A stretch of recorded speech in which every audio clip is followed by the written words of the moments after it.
Numérique au service de la performance agricole. Alors je me présente, Thomas Turini, directeur de publication de Référence Agro, le média des acteurs de la vente et du conseil agricole. Et aujourd'hui, j'ai le plaisir de faire intervenir 3 personnes qui sont devant vous. Donc je vais vous les présenter. À ma gauche, pour vous à la droite, tout d'abord François Lafiché, responsable grand compte d'Agriconomie. Bonjour François. Sébastien Bonjour Louis, Thomas. agriculteur et cofondateur d'Asolia. Et Edgar Chaput, président et cofondateur de Performer. Alors vous allez découvrir évidemment ces 3 applications au cours de cette conférence. Nous allons avoir 30 minutes, donc on va sûrement pas avoir le temps de faire une séance de questions. Je vous inviterai donc à la fin de la conférence à aller voir nos 3 intervenants sur leurs stands respectifs qui sont tout autour. Donc pour commencer, messieurs, je vous propose une première question autour de votre vision de la performance agricole, ce qui nous permettra et ce qui permettra au public à la fois de découvrir vos applications, mais aussi de comprendre vos convictions et votre ambition qui vous a mené jusqu'ici avec vos 3 startups. Et je vais commencer tout d'abord par Sébastien. J'ai envie de commencer par vous, premièrement parce que vous êtes agriculteur, mais aussi parce que Asolia est la plus jeune startup autour de la table, puisqu'il me semble que l'aventure date de moins de 2 ans. Alors Sébastien, est-ce que vous pouvez nous expliquer quelle est la vision, votre vision de la performance agricole que vous avez mis dans le programme d'Asolia? Bonjour à tous, enchanté de participer à cette conférence du coup. Alors, la performance agricole, c'est un vaste débat. Est-ce que c'est purement économique? Est-ce que c'est environnemental? Est-ce que c'est un tout? Aujourd'hui, dans Asolia, on a pris un parti pris qui est déjà de dire la marge brute. Pourquoi la marge brute avant d'autres aspects?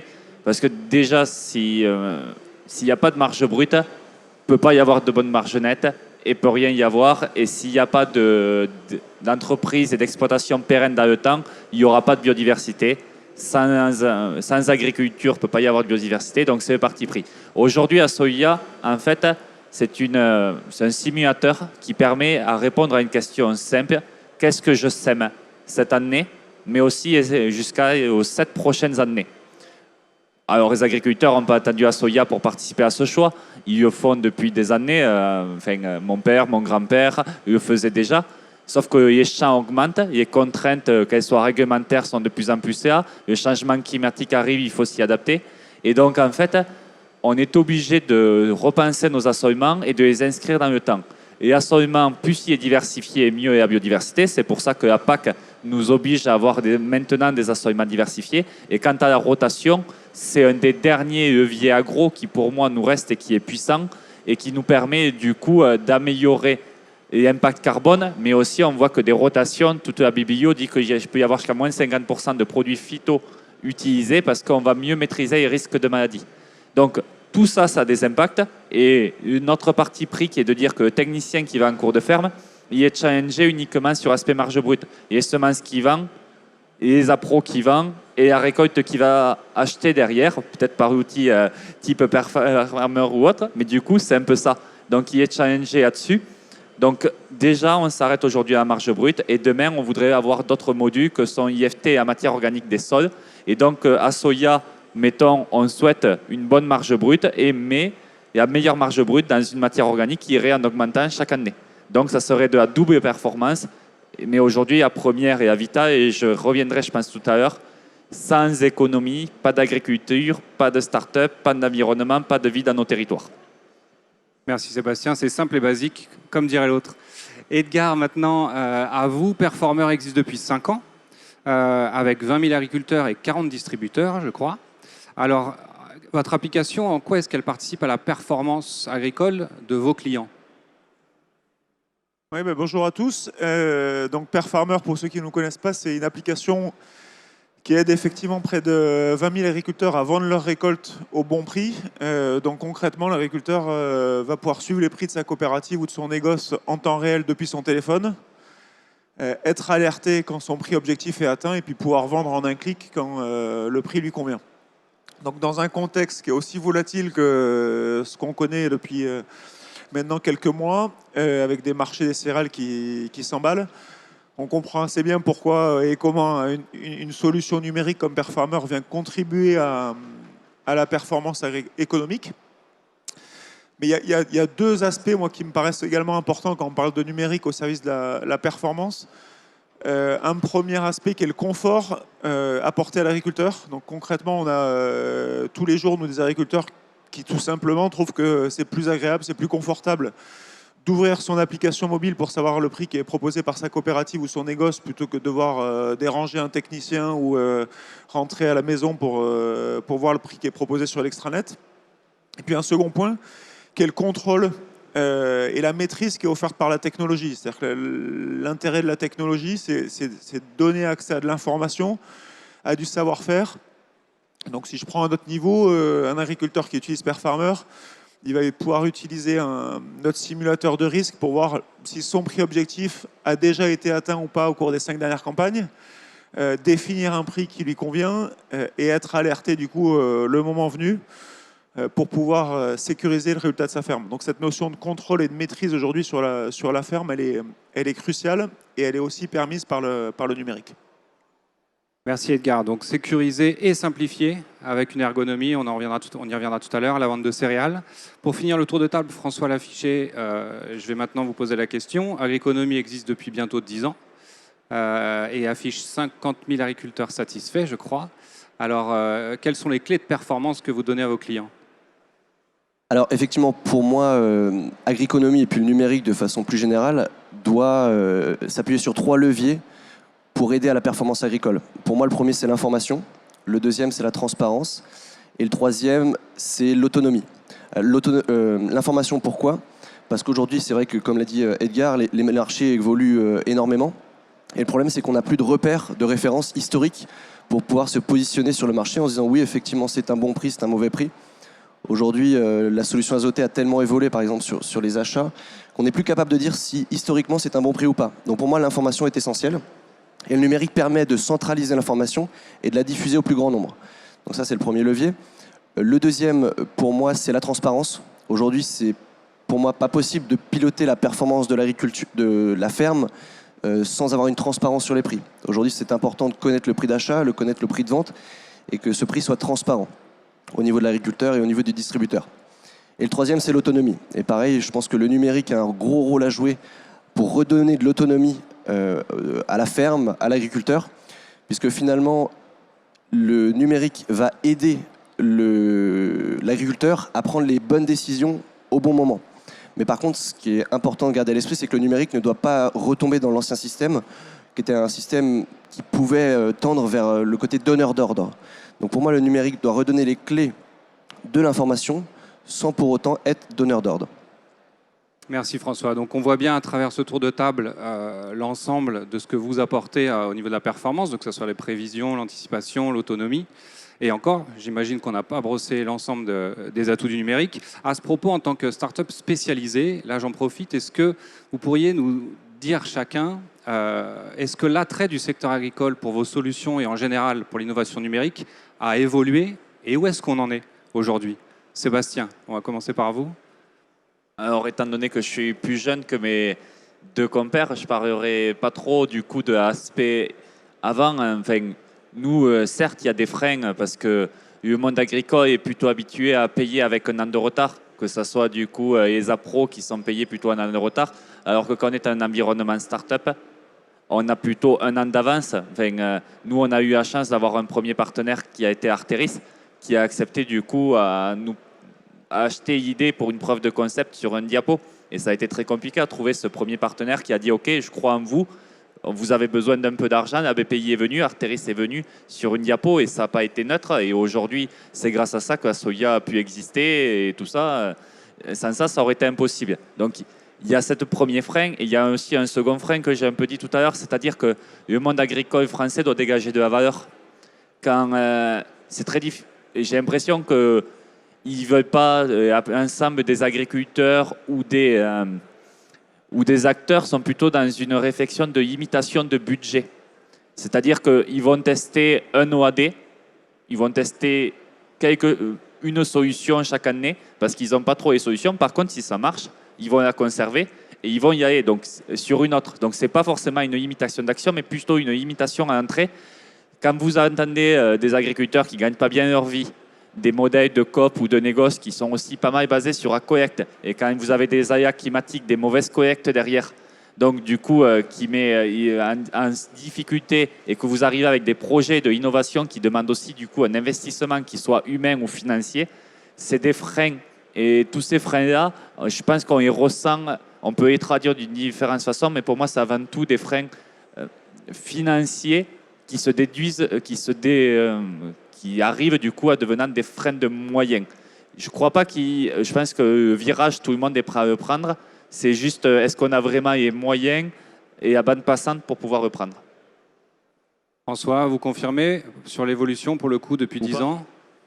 Ouais, tout à fait, je confirme là-dessus. Bon, c'est vrai que notre entreprise est plus développée en termes d'historique, donc on a moins ces problématiques-là. Mais c'est vrai qu'au départ, on les a eues également. Pour moi, les vrais freins au développement du numérique, ils ne sont pas au niveau des agriculteurs.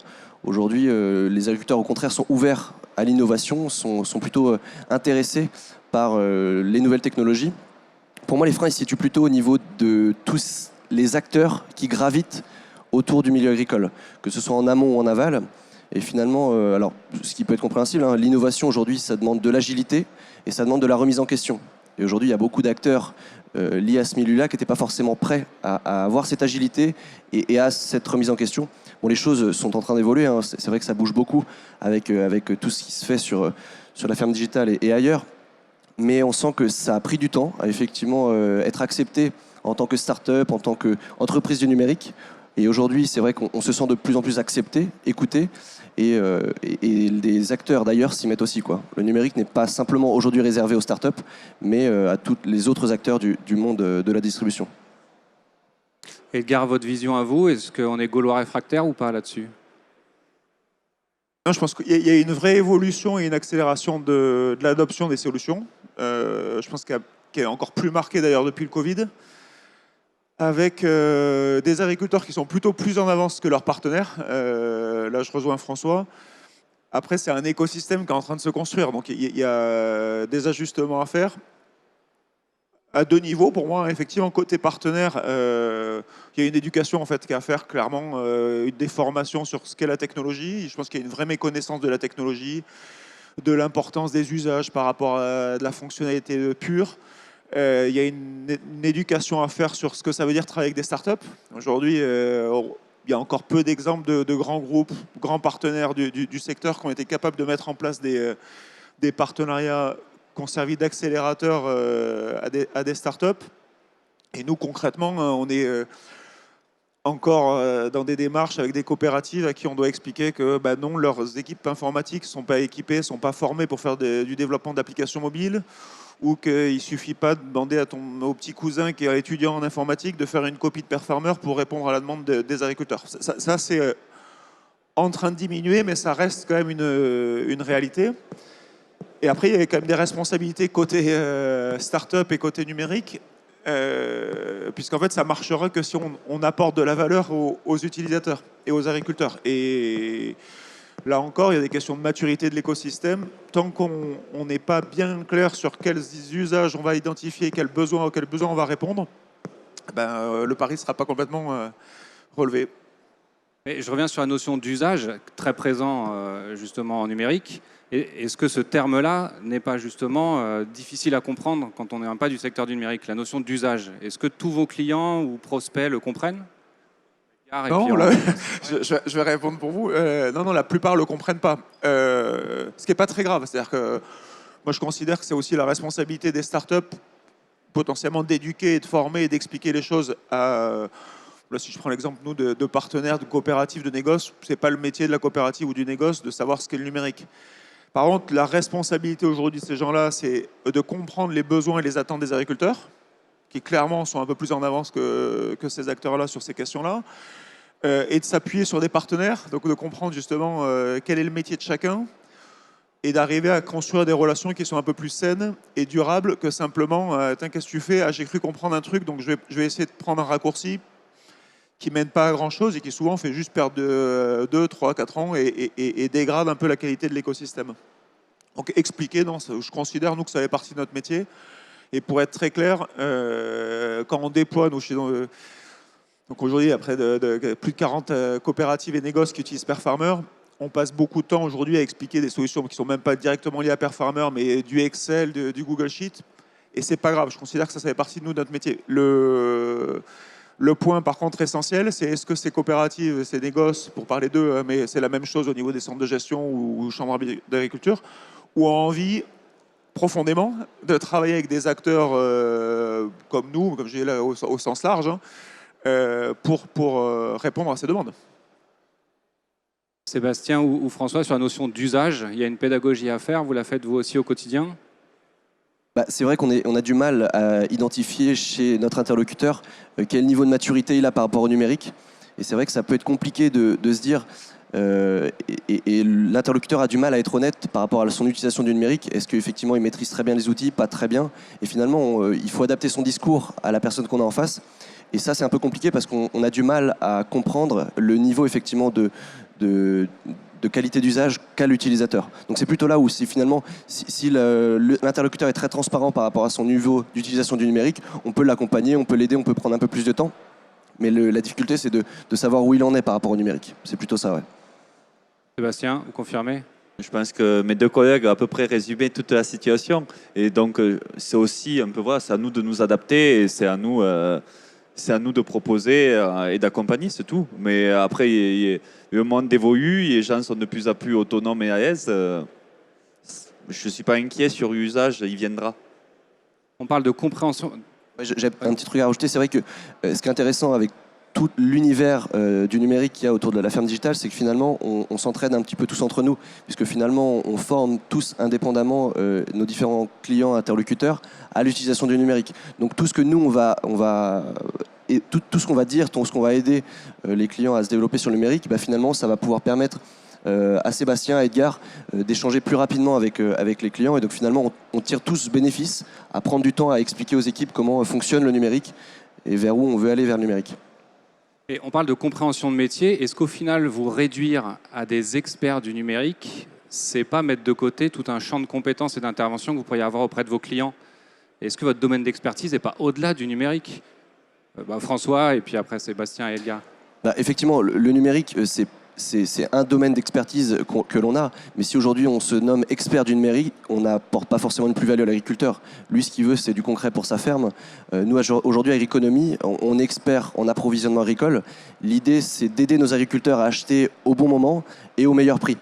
Et c'est ça qu'on doit garder à l'idée. Donc le numérique nous sert pour les agriculteurs, mais ce n'est pas une fin en soi, le numérique. C'est vraiment un outil qui nous aide à s'adresser à eux et pour être beaucoup plus performant pour ça. Et juste une aparté par rapport à ça.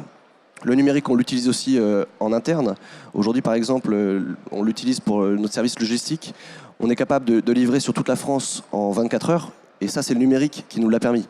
Grâce à une optimisation de toute la chaîne de logistique, on est capable de réaliser cette prouesse. Donc, au-delà simplement de l'expertise numérique, c'est aussi une expertise logistique, une expertise d'approvisionnement qu'on arrive à mettre en place grâce au numérique. Sébastien, vous êtes plus expert en agriculture qu'en numérique, non? Moi, oui, heureusement, j'ai des équipes à côté qui sont capables, comme ils disent, on traduit les besoins agro et utilisateurs de Sébastien en besoins numériques, parce que moi, j'y comprends rien derrière. En fait, nous, là où on se veut expert, c'est dans la relation que peut avoir l'agriculteur avec son technicien. J'ai un passé, du coup, en tant que technicien commercial en cours de ferme, et aussi en tant qu'agriculteur, donc je connais bien ces deux facettes.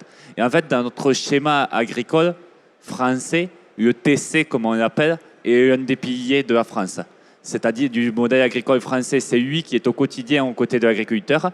Alors c'est quelqu'un qui est souvent seul dans sa voiture toute la semaine. Heureusement, des lancements de campagne, tout ça, il voit ses collègues, ils font un peu la bringue. C'est des gens qui aiment leur métier, qui aiment suivre leur cinquantaine d'exploitation. Et c'est des gens qui ont besoin d'être accompagnés et tout ça. Et pour nous, pour le coup, ils ont des outils des fois. La plupart sont arrivés sur du réglementaire. C'était toutes les certifications qui sont arrivées dans les COB, négoces et tous ces aspects-là. Et je pars du principe qu'aujourd'hui, le seul outil qui marche en cours de ferme, qui est utilisé avec plaisir, c'est un rationneur. C'est un rationneur dans la nutrition animale qui, au quotidien et tout ça. Je ne vais pas dire que la soya aura le même succès et aura la même utilisation qu'un rationneur, mais on a voulu créer un outil qui s'intéresse vraiment à la vie de l'exploitation et auquel les techniciens et agriculteurs peuvent jouer avec des normes, c'est-à-dire qu'il fallait que le temps de paramétrage soit inférieur à 15-20 minutes à Soya. Mais surtout, alors c'est là où les devs m'ont encore pu tuer, c'est que je leur ai dit, vous chronométrez un café qui coule, il faut que la simulation elle arrive avant que le café ait fini de couler. Parce que si ça prend trop de temps, le TC qui va toi vendre les semences ou acheter la pro et tout ça, qui voit qu'il est en train de prendre l'agriculteur, il préférera parler du voisin qui a mal semé son champ et autre, il n'y a pas plu, c'est catastrophique, t'as vu, machin, il a fait ci, il a fait ça. Il rangera le super outil qu'on a tout de suite dans nos lancements de campagne là, dans sa coche. Et puis, il refera la main avec son crayon et compagnie. Ses responsables vont gueuler parce qu'il n'y a rien d'enregistré. C'est déjà le cas. Aujourd'hui, il n'y a rien qui remonte. Donc, on se veut plutôt être assez expert dans cette relation cours de ferme. Et après, le numérique est un moyen pour, du coup, amener la puissance d'un outil avec de l'intelligence artificielle au service d'un échange, mais expertise, on a tous on est des numériques, on est tous du numérique, mais on a tous des expertises au départ dans nos domaines, et c'est bien ça, je pense, qui fait notre valeur. Le numérique n'est qu'un outil. Moi, je le vois comme un outil, comme un semoir que j'attelle derrière pour les semer. Merci Sébastien. Edgar, votre expertise à vous, autre que numérique? Il faut dire agricole, c'est ça? Non, pas forcément. Non, nous, on a... Dès le début, en fait, on est 3 cofondateurs, Pascal et moi-même. Donc Pascal, qui est mon associé technique, qui est ingénieur de formation, mais qui a passé 15 ans à développer, notamment chez Capgemini. Moi, je suis passé chez Google et en start-up. On vient du numérique. Mais on a un 3e associé, Michel Brousse, qui est agriculteur, qui a passé 30 ans en tant que technicien. Et dès le début, on était convaincus d'une chose, c'est le mariage de ces deux mondes qui fait qu'on arrive à sortir des solutions qui vont être réellement utilisées. Et en fait, l'utilisation, elle vient d'une chose, c'est la simplicité. Aujourd'hui, tu l'as bien dit, côté agriculteur, c'est une réalité. Côté technicien, c'est la même chose. C'est un public qui est super exigeant, c'est-à-dire que je télécharge l'application, soit j'arrive à l'utiliser et je continue, il n'y a pas de seconde chance, hein. Et ce niveau d'exigence, ça implique que nous, en tant qu'éditeurs de logiciels, on comprenne bien la complexité du métier, parce que c'est une des difficultés de l'agriculture, c'est que c'est un marché qui est très fragmenté, avec des besoins qui sont très différents. Un céréalier pas la même qu'un éleveur, qu'un maraîcher, etc. Et dans un téléphone qui peut être petit, de format différent, etc., arriver à afficher de l'information qui est pertinente pour l'agriculteur. Et en fait, notre métier, c'est effectivement de digérer cette complexité pour afficher quelque chose de très simple à l'agriculteur, exploitable. Et du coup, ça nécessite effectivement une expertise numérique, parce qu'effectivement, il y a un moment où on code, mais aussi une connaissance métier, une expertise métier qui permet de savoir faire les bons arbitrages le moment venu. Pour les bons usages, voilà, pour que ça soit adapté. Sébastien, pour terminer, je crois que vous avez une formule, moi, qui m'a bien plu quand on s'est eu, qui est en gros votre principe pour savoir si la solution fonctionne. Alors, je crois que je vois ce que tu veux dire. C'est qu'en fait, je dis souvent en boutade que je ne fais pas Soya pour me la péter au brunch du dimanche, mais bien pour être efficace le lundi matin en cours de ferme. Et je sais qu'à payer cette formule-là. Et ça marche. Et ça fonctionne. Et donc, ça doit être aussi simple, parce qu'en étant agriculteur et famille d'agriculteurs, il faut que toutes les générations puissent le comprendre aussi. C'est ça. Merci à vous 3. Alors, bon, allez, s'il y a une question, on la prend. Et puis sinon, on va clore cette conférence. Non. Vous avez tout dit. Ouais. Est-ce que vous voulez rajouter une dernière chose, messieurs, avant que je... Moi, une dernière chose. Tu as dit qu'ils pouvaient venir nous voir après. Je rajouterai qu'on a aussi de la bière, s'il y en a qui veulent boire un verre avec nous. Et j'ai également ramené un peu de fioc de Gascogne, parce que je viens du Sud. Donc voilà, et puis dans le monde paysan, on aime bien boire un coup, et donc c'est avec plaisir. Je pense qu'on peut se mettre là après avec mes 2 collègues, si vous voulez venir nous voir. Et si vous êtes un peu timide, mais si vous êtes timide, si vous n'êtes pas trop timide, c'est bien, ça sera enregistré, ça montrera qu'il y avait quand même des gens qui nous écoutaient, parce que sinon ils ne verront pas un podcast. Merci beaucoup Sébastien. Merci à tous les 3. Alors je rappelle donc que vous êtes Sébastien Lebouy, donc agriculteur et cofondateur d'Asolia. Edgar Chaput, vous êtes président et cofondateur de Performer, et François Lafiché, responsable grand compte chez Agriconomie. Merci beaucoup à tous les 3. Merci au public de nous avoir écoutés. Retrouvez-les sur leur stand. À bientôt. Merci à vous.